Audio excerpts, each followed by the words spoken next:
Now that we've seen how to copy and paste files into other directories, you might have noticed that there were some other options when you long press on a file. One of those is renaming. If we click to rename a file, let's say we're going to rename this file to Bob.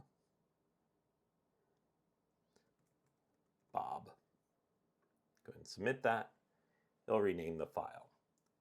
Currently, the system uses a third-party preview. When I click to do the preview, you're going to notice that there's only two thumbnails now.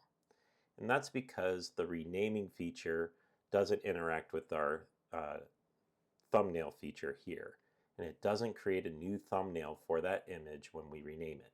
We're working on updating it, but as of this recording, that currently doesn't work. However, if you click on one of the thumbnails, you'll notice that it still says 2 of 3. And we can swipe over and we can still see that one that we named Bob. So that's the first thing to keep in mind. If you rename a file and you go to the preview, it's not going to have a thumbnail for it as of right now. The other thing to be wary of is if you long press and tell it to cut Bob, and then you paste Bob into the exact same place it is in, it will end up deleting Bob. Let me show you. Because first it puts Bob into this folder, and then it removes Bob as a second operation because we were cutting it and supposed to put it into another folder.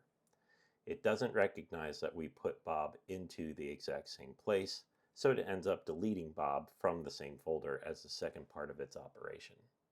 So, don't cut and paste a file into the same folder that it's in currently. Otherwise, it's the same as deleting it.